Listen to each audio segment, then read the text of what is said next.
بسم اللہ الرحمن الرحیم۔ ناظرین گرامی، آج کل اکثر غیر مسلموں کی طرف سے مسلمانوں پر یہ الزام لگایا جاتا ہے کہ مسلمان لڑکوں کو ختنہ کرنے کی سزا دی گئی ہے، لیکن مسلمانوں کا یہ کہنا ہے کہ یہ حضرت ابراہیم علیہ السلام کی اہم سنت ہے، کیونکہ حضرت ابراہیم علیہ السلام نے سب سے پہلے ختنہ کیا تھا۔ اس کے برعکس عیسائیوں کی بہت ساری کتابوں میں لکھا ہے کہ اللہ تعالیٰ کے پیغمبر حضرت ابراہیم علیہ السلام کا ختنہ ان کی بیوی نے سزا کے طور پر کیا تھا۔ تو آئیے ناظرین گرامی، ہم آپ کو یہ بتاتے ہیں کہ مسلمانوں کے لیے ختنہ کرنا کیوں ضروری ہے۔ سب سے پہلے تو اس بارے میں بات کرتے ہیں کہ ختنے کی ابتدا کیسے ہوئی۔ جیسا کہ یہودیوں اور پادریوں نے یہ واقعہ گڑھ رکھا ہے، بلکہ اکثر مسلمان لوگوں میں بھی یہ من گڑت اور گمراہ کن واقعہ پر یقین رکھتے ہیں کہ حضرت ابراہیم علیہ السلام کی ایک بیوی دوسری بیوی سے حسد رکھتی تھی۔ ایک دوسرے کے ساتھ حسد رکھنے کی وجہ سے ان کی ایک بیوی نے دوسری بیوی کے ناک کان میں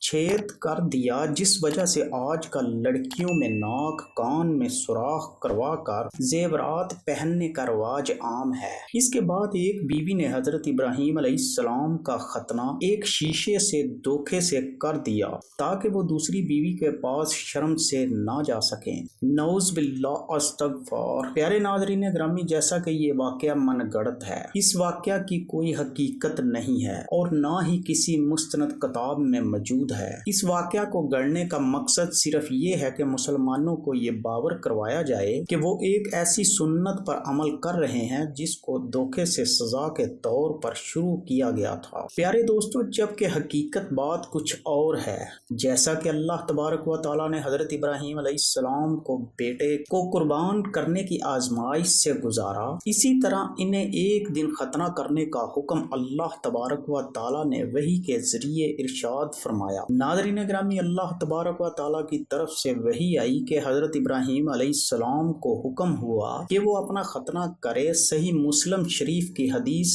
نمبر 2370 اور بخاری شریف کی حدیث نمبر 3356 میں روایت ہے کہ نبی پاک صلی اللہ علیہ وآلہ وسلم نے ارشاد فرمایا، حضرت ابراہیم علیہ السلام نے اپنا ختنہ خود ایک وسولے سے 80 سال کی عمر میں کیا۔ اس روایت کے مطابق جب اللہ تبارک و تعالیٰ نے وحی نازل فرمائی تو اس وقت حضرت ابراہیم علیہ السلام ایک کھلے میدان میں موجود تھے۔ حضرت ابراہیم علیہ السلام کے بارے میں یہ مشہور ہے کہ آپ اللہ تبارک و تعالیٰ کے حکم کی تعمیل میں بہت جلدی کیا کرتے تھے۔ تو پیارے دوستو، اسی لیے جب آپ کو حکم ہوا تو آپ اس وقت حضرت ابراہیم علیہ السلام تیز دار آلہ ڈھونڈنے لگے، جو کہ ان کو نہ ملا۔ کافی دیر ڈھونڈنے کے بعد ایک ٹوٹا ہوا شیشہ ملا۔ ناظرین گرامی، تو آپ نے اسی سے خود اپنا ختنہ کر کے اللہ تبارک و تعالیٰ کے حکم کی تعمیل فرمائی۔ ناظرین گرامی، بعض منکرین حدیث اس حدیث پر بھی اعتراض کیا کرتے ہیں، جو کہ ان کی حماقت کی دلیل ہے۔ جب ایک انسان خودکشی کر سکتا ہے،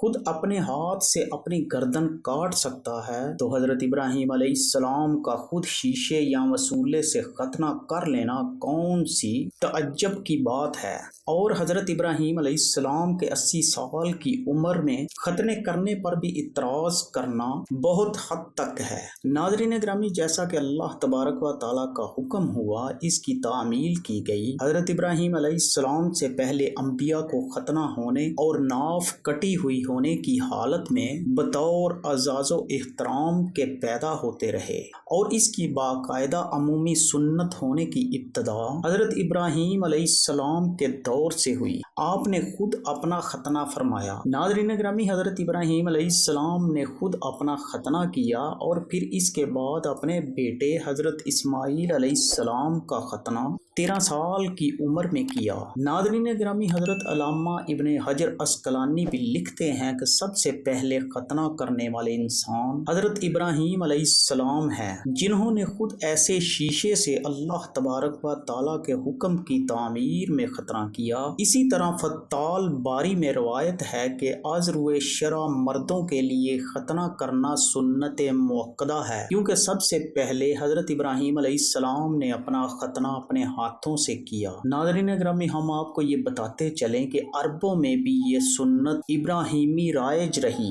یہاں تک کہ نبی پاک صلی اللہ علیہ وآلہ وسلم کی ولادت ہوئی تو آقا کریم صلی اللہ علیہ وآلہ وسلم نے بھی اسی سنت پر انہیں برقرار رکھا اور اسے مذہبی شعار میں شامل فرمایا۔ مسلمان مذہب کے احکامات کی تعمیل کرتے ہوئے صدیوں سے بچوں کے ختنے کرتے چلے آ رہے ہیں، لیکن ناظرین گرامی آج کل کے دور میں مغرب کے رہنے والے لوگوں نے اس کا انکار کرنے کے بعد اب بالآخر جدید سائنس کی تحقیقات سامنے آنے پر ختنہ کرنے کی سنت ماننے پر مجبور ہو گئے ہیں۔ مغرب کے لوگ، زیادہ تر سب لوگ اس بات پہ انکاری ہیں کہ ختنہ کیا جائے۔ ناظرین گرامی، طویل ترین تحقیقات مکمل ہونے کے بعد اچانک مغربی سائنسدانوں کو پتہ چلا کہ ختنے کی اہمیت کا اس قدر احساس ہوا کہ امریکہ کے صفحے اول کے ادارہ برائے صحت نے اپنی رپورٹ میں جاری کردہ ہدایات کے مطابق کنٹرول اینڈ پروینشن مصور میں ہر لڑکے کے لیے ختنہ لازمی قرار دینے کی تجویز دے دی۔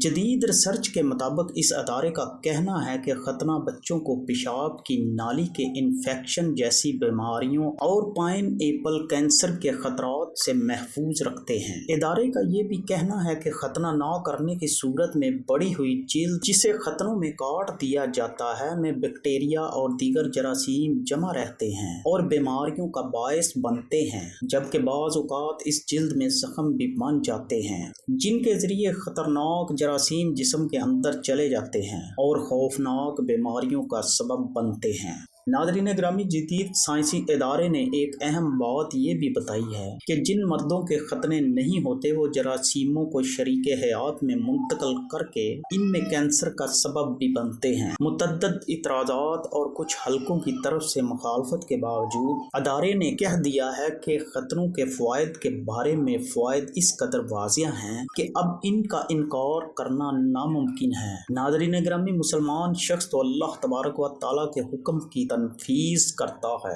اور اسلام کا معنی اور تقاضا بھی یہی ہے کہ اللہ تبارک و تعالیٰ کے حکم کے سامنے سر ہمیں تسلیم کیا جائے اور اس کی تعظیم بجا لائی جائے، چاہے اس حکم کی حکمت معلوم ہو یا نہ ہو، کیونکہ حکم دینے والا اللہ تبارک و تعالیٰ ہے جو کہ تمام کائنات کا خالق اور مالک ہے۔ اسی اللہ تبارک و تعالیٰ نے انسان کو پیدا فرمایا اور وہ جانتا ہے کہ ان کے لیے کون سی اشیاء بہتر ہیں اور اس میں ان کی مصلحت اور بہتری کیا ہے، اور ختنہ کرنا بھی انہی شرعی احکام میں سے ہے جنہیں اس نے اطاعت و فرما برداری کرتے ہوئے اور اللہ تبارک و تعالیٰ کی محبت رکھتے ہوئے اس کی جانب سے اجر و ثواب چاہتے ہوئے بجا لانا ہے، اور وہ اس بات کا یقین رکھتا ہے کہ اللہ تبارک و تعالیٰ نے اسے جو بھی حکم دیا ہے اس میں کوئی نہ کوئی حکمت اور بندے کی اس میں کوئی نہ کوئی مصلحت ضرور ہے۔ ناظرین گرامی، اللہ تبارک و تعالیٰ سے دعا ہے کہ اللہ پاک اپنے پیارے حبیب صلی اللہ علیہ وآلہ وسلم کے صدقے